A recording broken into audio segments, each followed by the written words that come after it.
Good evening to all. So, this post, I don't know why I have to put, but definitely I have to talk about this matter being a doctor. We know that the war situation is going on between Russia and Ukraine, and many civilians are dying, many soldiers are dying in the state of this war. So, I'm not here to sit and condemn or to say that this is wrong, what you're doing. I'm not here to say all those things, but I just need to say something about the value of life. That is very important. Being as a doctor, I should share this. That is what the main motto of this post. So on seeing on these things, we all came out of a very dangerous COVID pandemic. This COVID pandemic, the first wave, the second wave, how much people died because of this COVID pandemic. And after all coming out from this, suddenly we as a man, now we are all settled with these infections, these natural things. Now we are going and starting some war, and again these things and all are happening. So the value of the life, what to do about that? So I just want to share a small story, what I saw in this COVID pandemic, and with that I will just stop this talk. So in this COVID pandemic, I saw a story of a young girl. Her age was only 26 to 27. I saw in my private hospital where I was treating COVID. She was a pregnant girl, pregnant lady, and her husband was again the same age group only.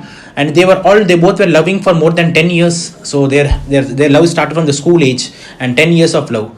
Nobody accepted their love. Their parents did not accept. The girl's parents, the father's parent did not accept. So they both ran out of the home from their native from Coimbatore, and they came to Chennai and they settled, and both are doing some IT work. Okay, and they're totally no family, and just they both are for each other. Now first time they got married just 1 year back, and now the girl is pregnant. The highlight is the girl got infected with COVID, and the lady was brought to our hospital with a severe breathlessness. So when we saw the CT scan, full patches of COVID was there.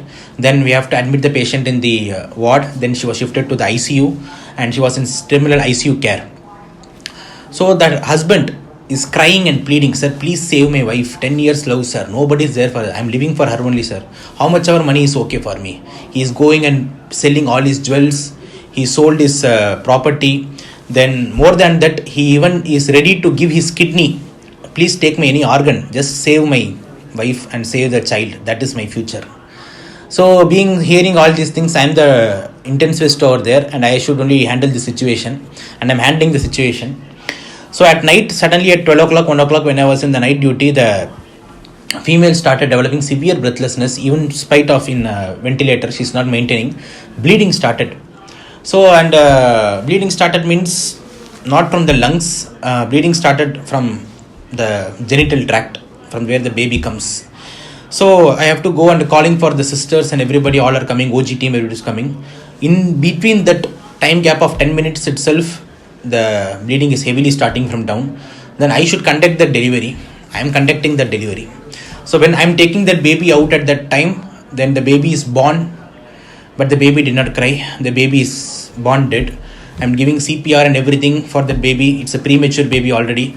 Giving, not reviving. When I'm giving this, I'm seeing there the mother is also going for cardiac arrest. The mother is also not having anything. I should go and give CPR there also. Then another OG team comes, they're taking care of the baby, pediatrics.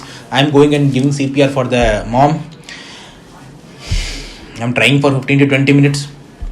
So by 20 to 30 minutes, we have to declare that patient. My concern is about what I'm going to answer outside. Her husband is waiting, and I should answer to their husband, and what I'm going to answer. 10 years of love, and made for each other, that much big love they are having, and he doesn't have anybody. I have to go and talk. Then I'm going and talking to her husband. I'm explaining it at night, 3:30, at early morning, 3 o'clock, 3:30, I'm talking.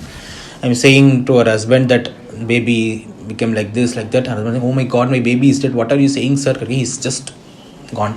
Then I have to explain that not only baby, even your wife also means he's outburst. He started throwing stones. He started hitting me so badly, and all the securities came for catching. I said, please wait. It is his emotion. I can see. Then for 30 seconds, he don't know what to do. Then after that, he came and hugged me and started crying. "Sir, what will I do now, sir? I should also go and die, sir. I have almost sold everything, nothing, kid, nothing. Everything is gone. She was my only life, and she is also convinced. Then what is the use of me? I should also die, sir." I don't know what happened to that guy, and next day after that I did not see him. I cannot contact him. Maybe I don't know what he did or what, I don't know. He took the dead body and went. And he was crying and weeping and said me that, anyway, thank you, sir, for all your support. That's it. I don't know what I'm going to do.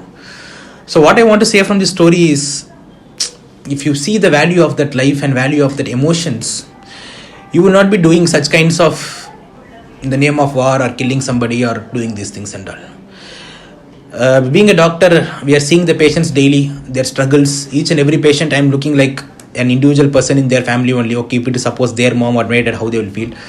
And definitely, and we know our government and international level, United Nations, everything, all are there for peace, peace, peace, and definitely know where war is going to bring us a solution.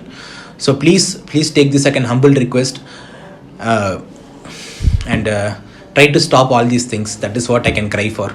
I don't want to say who is right or wrong, who is powerful, not powerful. That is not my motto. My motto is only to say that my intention is only that there should be peace. And a small doctor like me, I want to give a word for this also. Thank you.